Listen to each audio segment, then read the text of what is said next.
minutes of opening credits that do nothing for nobody. Ricardo Montalban? How could I possibly sit through this movie and not make like 1,001 Fantasy Island jokes? And yeah, I know he was in that one episode of Star Trek that one time. Reading. Also, what about in the 23rd century? What about it, huh? What about it? Starship Enterprise on training mission to Gamma Hydra. Movie drops Enterprise name into the Kobayashi Maru test, pretty much only to try and trick the viewing audience into thinking this opening sequence is real and not the Kobayashi Maru. Jeez, Spock, Uhura, Bones, and Sulu? Could the movie be trying any harder to make me think this isn't a Starfleet Academy test? Also, are we really to believe these three super senior officers are spending their time play acting as junior bridge officers for the sake of college students? Stand by. Nice dramatic turn entrance, but what the f*** were you doing just now facing the science officer's ass? In other words, dramatic turn for the sake of dramatic turn is dramatic turn. Klingons on attack course and closing. Don't worry, it's those exact same Klingons in the exact same formation from the exact same shot in the first Star Trek movie. V'ger will take care of them. This is a simulation, right? Why would you put something that dangerous in a simulation? Or is Sulu really that great of an actor? And now we find out it's a simulation. None of what we saw mattered. Still, this fake action is better than the first movie, which I think is still going on. What about my performance? Your performance? It's Sulu's that was the best in this scenario. And looks like he pulled off another amazing feat by disappearing from this scene altogether. Admiral. Wouldn't it be? George Takei. Kirk collects old revolvers and old ships. What marvelous character development by set design. Also, that telescope is clearly pointed at the apartment of some promiscuous green-skinned alien floozy. Is there any doubt? Oh, now we get the curved fireplace wall of helmets? Who am I hiding from? From yourself, Admiral. Hiding from your shelf cliché.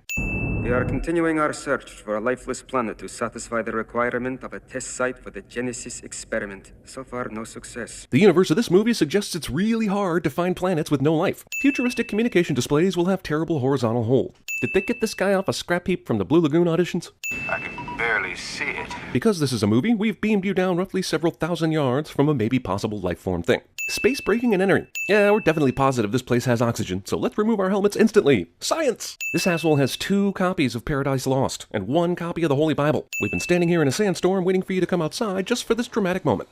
Starship Reliant to Captain Terrell. Wait, that dude was the captain? And he went on an away team mission with 1 other dude? How many Starfleet regulations did that break? Movie unintentionally inspires Kylo Ren. Okay, fine. Maybe they briefed you on the existence of this guy Khan. But you weren't in the episode of Space Seed of which this movie is a continuation. You weren't even in that season. And then this asshole Khan pretends like he knows you. I'm not buying it, Chekhov. Captain Kirk was your host. You repaid his hospitality by trying to steal his ship and murder him. Thanks, expositional Chekhov. Oh no, that worm is about to go inside that ear-shaped Play-Doh. I see the crew is still taking smaller ships and shuttles to the Enterprise, and they're still parking her in Section ZZ at Disneyland. In the last movie, the transporter was on the fritz, and it made some sense they had to take some shuttles here. But now that all is normal, can't they just beam to this thing? Second Star Trek movie felt like the first Star Trek movie didn't slobber over the Enterprise enough, so adds more slobbering. I had a wee bout, sir, but Dr. McCoy pulled me through. Wee bout of what? Surely that one. Is this movie saying Scotty has gonorrhea? First training voyage, Mr. Preston. Yes, sir. Well, see to it that you don't die tragically. Have you ever piloted a starship out of space, Doc? Never, sir. Well, it's easy. You just tell Sulu to pilot it out. Take her out, Mr. Savick. In the future, we will be calling women misters, despite Star Trek being one of the most socially inclusive properties of all time. I mean, why not just refer to her rank and no? You might be tempted to think this guy down here is waving goodbye to the fleet's flagship, but really he's just trying to get their attention to tell them they left a coffee cup on top of the ship before taking off. His efforts were in vain, and a $6 coffee was lost forever. Lieutenant, are you wearing your hair differently? It's still regulation, Admiral. It is? What the f*** isn't regulation then? May I speak, sir?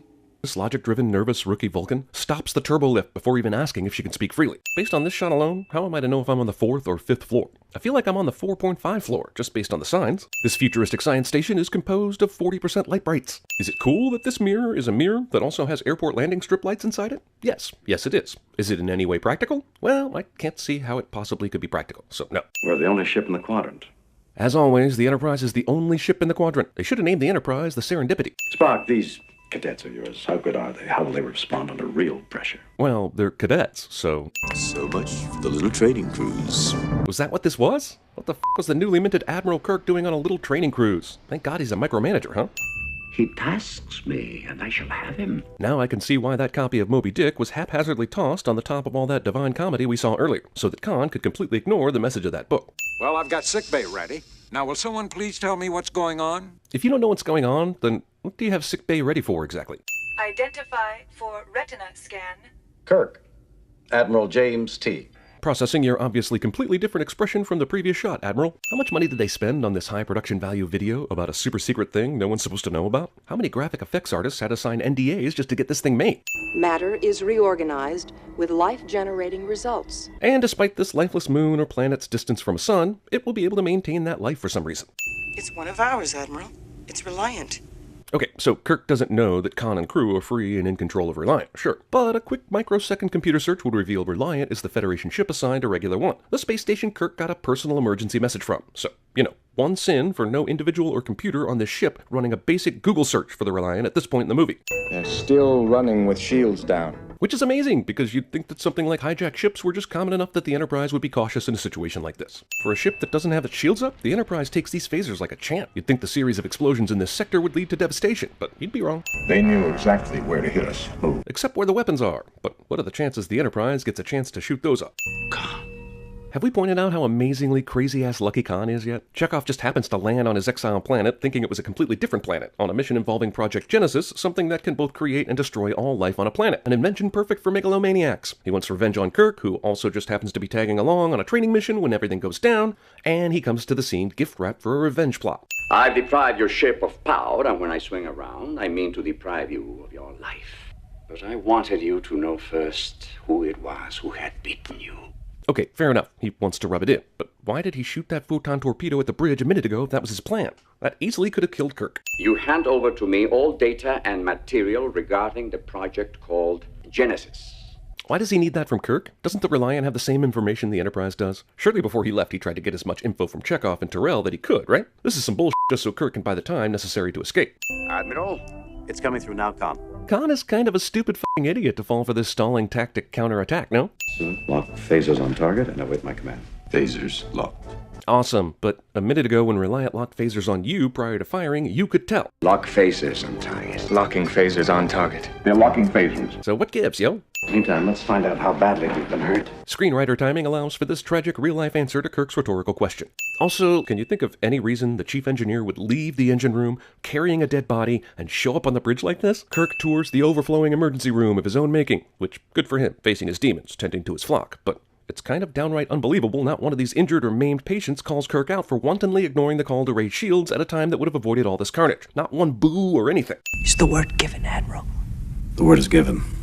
What? What word? What does this exchange mean? You're allowed to die, kid? Who is at your post, Scotty? While you cry over one dead trainee of many, who's fixing the goddamn ship and doing their duty right now, huh?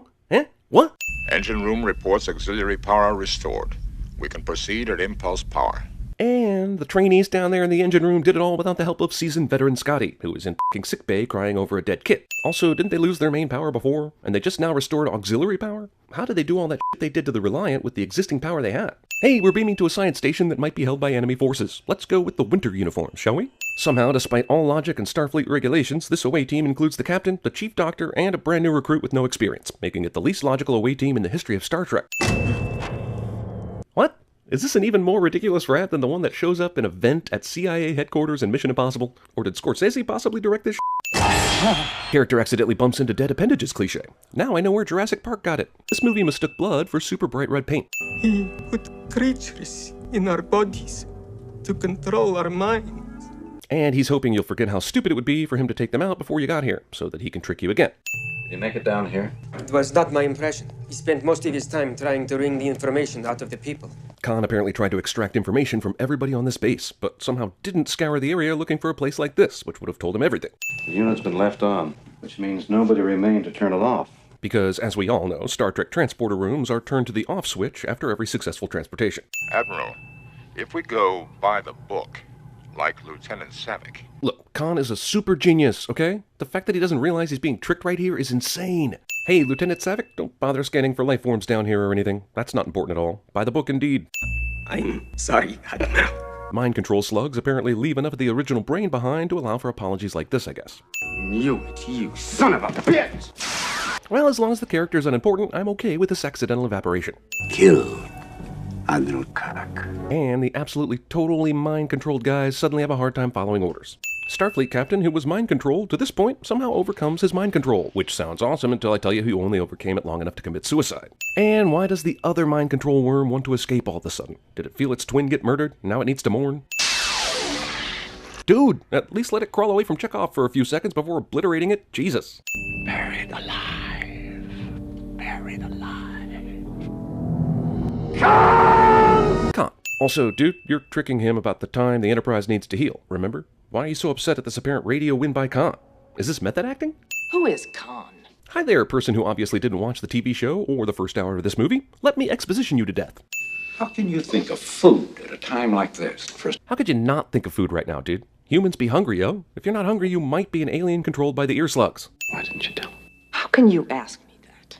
Is this really some baby mama drama in a Star Trek movie? Skip. Genesis is not conflicted with the production designer about whether there's such a thing as too many waterfalls. Kirk to Spock. It's 2 hours. Are you ready? Right on schedule, Admiral. Wait, you spoke in code earlier because they could intercept your transmissions, but now you're, what, speaking in anti-code? Awesome Kirk is smart moment absolutely ruined by the inconsistent logic. We were immobilized. Captain Spock said it would be 2 days. Movie suggests you can carry out conversations during transportation. They're inoperative, low sea deck. What is working right now? Not much, Admiral. We have partial main power. Ah, partial main power. That explains nothing. Sauce for the goose, Mr. Savick. The odds will be even. What? Walk with purpose now? With purpose. Do these grates all need to be lifted up before a torpedo can fire? Because if so, that's f***ing stupid. And why is the torpedo loading bay super huge and open to human beings? Shouldn't this be a contained unit on either side of the... Oh, this is the dumbest torpedo protocol ever. Also, if torpedoes take this long to load and launch, the Federation is f***ing doomed, man. Jesus Christ, do they do all this bullshit every time they launch a torpedo? Because... haven't I seen Kirk order someone to fire their torpedoes, plural, before? Imagine all these below-deck performers having to do all this double time. Reliant is closing. I will give you the time before we hit the nebula, but I will not give you any kind of time data on the ship trailing us that wants to kill us. That I shall leave vague. They just don't want us going in there. David pops onto the bridge seconds after the ship-rattling warning shot from Reliant, during which we were treated to a shot of David not anywhere near the bridge, down below, with the doctor and his mother and I'm laughing at the superior intellect. Khan falls for this. Raise the shield. As I feared, sir. Not functional. Why is the nebula selective about what can and can't work inside of it? I get the monitoring systems going out, even the shields, but why not a whole bunch of other systems, like the ability to fly the ship? Enterprise lucks out and ends up directly behind the Reliant somehow. I mean, Jesus, there are no shields up. This ship has been hit 1,000,000 times at this point. It's on auxiliary power. What the f*** does it take to kill it? I've got to take the mains off the line. I have no idea what any of this means. The power this ship uses and runs out of is completely random whatever nonsense to make the movie more dramatic. And this particular plot development will lead to Spock making a dramatic sacrifice, well, until he appears in the next movie. He's intelligent, but not experienced. This pattern indicates two-dimensional thinking. He's not intelligent, Spock. He's a f***ing genetically engineered superhuman whose inexperience with starship battles should not prevent him from thinking three-dimensionally. Funny how these two ships, lost in a gas cloud, continue to find each other at the last minute on the static-filled monitor. These guys are playing Battleship, but with flashes of the opponent's board before they take a shot. How is everybody dead on the bridge except Khan? Yeah, he's got superior physical ability, but not against, explosions, right? I can't stop giggling at this engineering dude back here, who, from the looks of it, just has a bad headache. But hell if he's going to intervene in this situation, or even notice it. Engine room, what's happening? Man, he waited a long time before calling down there a second time. Spock was still on the bridge the last time he called engineering. Why aren't there radiation suits for exactly this kind of occurrence? I think you better get down here. You need to take a look at this cliche. Spock! This is a room you get killed for going in. You go in here like when you're a technician at a starbase and the ship is in for an overhaul and the radioactive engine has been shut down for a while. But sure, let's put an intercom in there, just in case we ever need that. Ship out of danger. Gotta admit, Spock's sacrifice is one of the most badass moments of badassery ever badassed, and we will remove 5 cents for it. We are assembled here today to pay final respects to our honored dead. He's dead now, but only if this movie is an absolute total failure. You know what brings people back from the dead? Straight cash, homie. His was the most human. Goddamn, this scene gets me every time. 2 cents off for real emotions in a Star Trek movie. Why are they torpedoing Spock out onto the Genesis planet? I mean, thank God they do, but that's not the point. Do Vulcans not have burial rituals or cemeteries?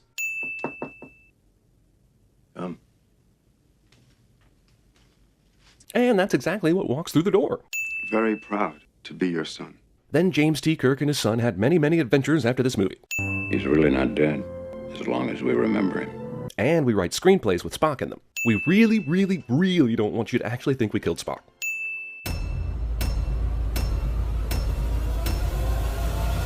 SETI Alpha 6 exploded 6 months after we were left here.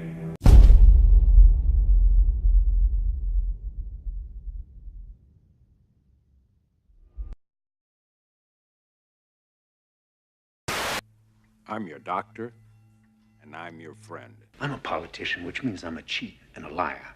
And when I'm not kissing babies, I'm stealing their lollipops. Hey, don't open that! It's an alien planet! Is there air? You don't know! My dear guests, I am Mr. Raw. Welcome to Fantasy Island. The plane! It's time to play the music.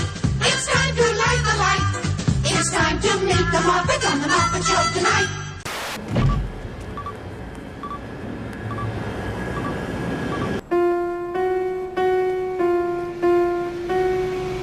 I guess we'll be going down together. I mean, getting off together.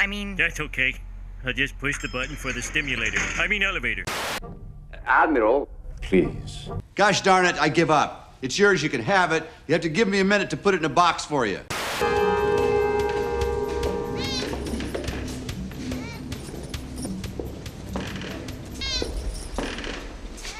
Deja vu. What did you just say? On the test, sir. How'd you do it, Frank?